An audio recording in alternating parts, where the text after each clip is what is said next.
उत्तर प्रदेशातील गोंडा जिल्हा, मनकापूर तहसील आणि जनकपूरचं ते गोंडा डिव्हिजनच्या टोकाला असलेले नेपाळच्या सीमेवर वसलेले जंगल. इथपर्यंत पक्क्या रस्त्यानं थेट कोलाबासा बॉर्डर पोस्ट पर्यंत जाता येत होतं. पण त्या रस्त्याच्या दोन्ही बाजूंना दाट झाडं, झुडपं आणि ओढ्यांचं जाळ होतं. तो जणू एक प्रकारचा भूलभुलैयाच होता, जिथे प्रत्येक पाऊल सावधगिरीने टाकावं लागत होतं. साप, विंचू, अनेक प्रकारची हिंस्त्र श्वापदे. तिथे झाडं तर इतकी दाट होती की त्यांनी एक नैसर्गिक भिंत तयार केली होती आणि त्या घनदाट झाडीतून जमिनीपर्यंत पोहोचण्यासाठी सूर्यकिरणांना मोठी कसरत करावी लागत होती. त्या दाट उंचच्या उंच झाडातून दूरवर नेपाळच्या हिमालयातील बर्फाच्छादित शिखरांची रांग अधूनमधून हलकीशी दिसायची. प्रत्येक शिखर आपली वेगळी ओळख घेऊन उभं होतं आणि दरम्यानच्या दऱ्यामध्ये घनदाट झुडपं आणि वन्य हिंस्त्र पशूंनी खचाखच भरलेल्या या वनराईत आमचे एक 2 मजली रेस्ट हाऊस उभं होतं. याच रेस्ट हाऊसच्या दुसऱ्या मजल्यावर आम्ही आमचा डेरा जमवला होता आणि त्या बंगल्याच्या दुसऱ्या मजल्याच्या बाल्कनीतून असा काही अद्भुत विस्मयकारी नजारा दिसत असे की मन थक्क होत असे. समोर लांबवर बर्फाच्छादित हिमालयाची शिखरे साथ घालीत असत.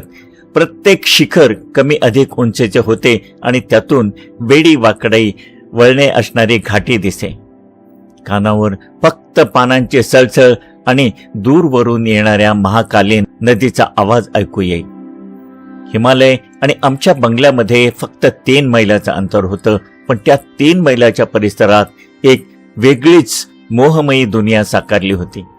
प्रत्येक पावलागणी जंगल अधिक दाट होत जात होतं. वाऱ्याची सळसळ आणि पानांची खसखस कानात कुजबुजत होती.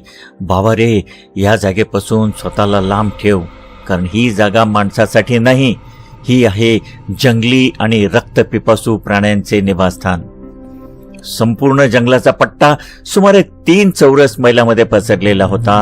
अधूनमधून नदी, नाले यांचे जाळे होते. या वातावरणात एक गहन, भयंकर असे कशाचे तरी अस्तित्व होते. ती उन्हाळ्याची दुपारची वेळ होती. तीव्र ऊन होतं, पण डोंगराकडून येणारी थंड हवा बंगल्याभोवती एक शांत, गूढ वलय निर्माण करत होती. मी ज्या फॉरेस्ट बंगल्यात उतरलो होतो त्या बंगल्याच्या उत्तरेला जनकपूर गाव होतं आणि गाव आणि जंगल यामध्ये लांबच लांब पसरलेली हिरवीगार शेती. संध्याकाळी ही शेती पिवळ्या आणि नारिंगी सांज रंगात न्हाऊन निघायची आणि मग तेथून हलूच नाही असे वाटायचे. आता तुम्हाला प्रश्न पडला असेल की मी इतकं तपशीलवार का सांगतोय. तर याच भागातून माझ्या एका मित्राने मला इथे एक वाघ नरभक्षक झाल्याची आणि तिथे त्याने धुमाकूळ घातला असल्याची बातमी कळवली. तो सतत या भागात हल्ले करत होता आणि मानवी बळी घेत होता. गंमत म्हणजे त्याच्यासोबत एक बिबळ्याही कार्यरत होता, पण तो स्वतः शिकार करत नव्हता. तो वाघाने केलेल्या त्याच्या उरल्या शिकारीवर ताव मारत असे. तिथल्या वनरक्षकांनी मला सांगितले की वाघाबरोबर एका बिबळ्याचे पंजाचे ठसे त्यांना घटनास्थळी वारंवार सापडल्याच्या नोंदी आहेत. आतापर्यंत प्रत्यक्षदर्शींनी वाघाने हल्ला करताना पाहिले होते, त्यामुळे या नरभक्षक बिबळ्याबद्दल एक शंका निर्माण झाली होती की त्याचे पंजाचे ठसे सगळीकडे का सापडतात. त्यामुळे हा जनकपूरचा संपूर्ण भाग दहशतीखाली आला होता. नित्याप्रमाणे माणसे रात्रीची घराबाहेर पडणे कमी झाले होते. दिवसा सुद्धा ते गटागटाने बाहेर पडत होते. या 2 सैतानांना संपवण्यासाठी वन विभागाकडून मला विशेष परवानगी देण्यात आली. आमची योजना पारंपरिकच होती, अर्थात त्याला पर्यायच नव्हता. सुरुवात ही तशीच व्हायला हवी होती. बळी बांधून वाघाला आमिष दाखवायचं आणि त्यावर मचाण बांधून त्याची वाट पाहायची. सलग 4 ते 5 दिवस आम्ही जिथे जिथे शक्य होतं तिथे सगळे प्रयत्न केले, पण तो वाघ किंवा त्याचा तो मित्र बिबळ्या इतके चतुर होते की ते बळीच्या अगदी जवळून गेले, पण त्यांनी त्याला तोंड लावले नाही, त्याची शिकार केली नाही. मग मला जाणवले की शक्यतो नरभक्षक नाईलाज झाल्याखेरीज नरमा सोडून इतर काही खात नाही. त्यामुळे माझ्याकडे एकच पर्याय होता, वाट पाहणे. 5व्या दिवशी तिथल्या एका गुराख्याने, जो आमची ही धडपड बघत होता, आम्हाला सांगितले की तो नरभक्षक वाघ ज्याच्या तुम्ही शोधात आहात, गेले 4-5 दिवस तुम्ही मचाणावर बसून त्याची वाट पाहत आहात, तो तुम्हाला इथे मिळणारच नाही, तर तो नेपाळच्या सीमेलगत मिळेल.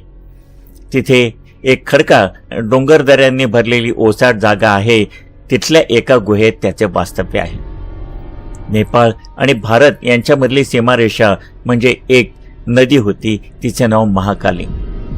तिथे अस्वले आणि सांबर यांचा मुक्त वावर होता. या वाघाचा वावर नेपाळ आणि भारत दोन्ही देशात होता. जेव्हा वाटेल तेव्हा तो नदी पार करून नेपाळला जात असे, तर कधी भारतात येत असे. तो वाघ खूप मोठा होता, भला मोठा. त्या गुराख्याचे ऐकून आम्ही ठरवलं की महाकाली नदीकाठी, जी भारत आणि नेपाळ यांच्या सीमारेषेवर होती, तिथे पाण्याजवळ एक मचाण बांधायचं. त्यासाठी आम्ही एक बैला एवढा मोठा पाडा खरेदी केला. जिथून वाघ नदी पार करतो तिथे त्याला नदीच्या काठावर बांधले. जवळपास मचाण बांधायला मोठं योग्य झाड नव्हतं, म्हणून मी माझ्या लहान भावाला बब्बू मियाला, जो त्या दिवशी माझ्याबरोबर त्याच्या एका मित्राबरोबर आला होता, दोघांना एका झाडाच्या ढोलीत लपून बसायला सांगितलं. बब्बू मियाकडे .30 स्प्रिंगफील्ड रायफल होती. त्याच्याबरोबर जो मित्र होता त्याचे नाव होते मोमीन. आणि गंमत म्हणजे त्याने अजूनपर्यंत कधीच जंगलात पाऊल ठेवले नव्हते, मात्र त्याला जंगलात शिकार पाहायची खूप हौस होती. ही त्याची पहिलीच वेळ होती, ती सुद्धा नरभक्षक वाघाच्या शिकारीची. मी बब्बू मियाला त्याबद्दल कल्पना दिली की मोमीनमुळे एकतर आपली योजना धुळीला मिळू शकते किंवा काहीतरी धोका निर्माण होऊ शकतो. पण बब्बू मियाने त्याची जबाबदारी घेतली म्हटल्यानंतर मला काही जास्त बोलता आले नाही. बब्बू मिया जबरदस्त नेमबाज होता. आमच्यावर आता मोमीन ही एक अधिकची जबाबदारी होती. एकीकडे नरभक्षक, दुसरीकडे हा कधीही जंगल न पाहिलेला मोमीन. सगळा भार आमच्यावर होता.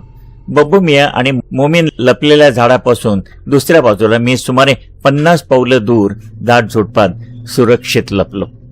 सूर्य मावळला, त्याचा लालिमा जंगलात पसरला. पक्ष्यांची लगबग सुरू झाली.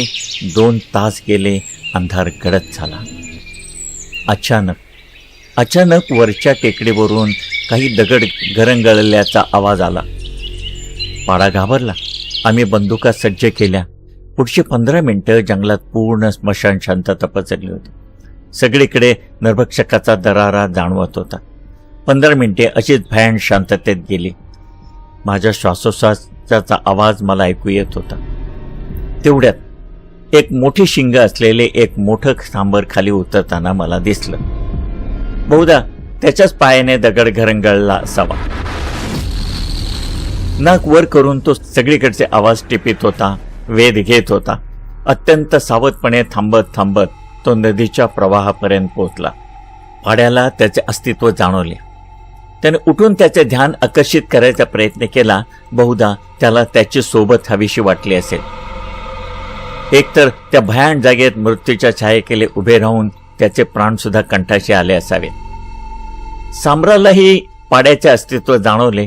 तो क्षणभर स्तब्ध राहिला. धोका नाही अशी खात्री झाल्यावर तो पाणी प्यायला आणि पाणी पिऊन पाडा आणि आमच्यामधून तो निघून गेला. त्याला आमचं अस्तित्व सुद्धा जाणवलं नाही. याचा अर्थ आम्हाला खात्री झाली, आम्ही नीट लपलो आहोत.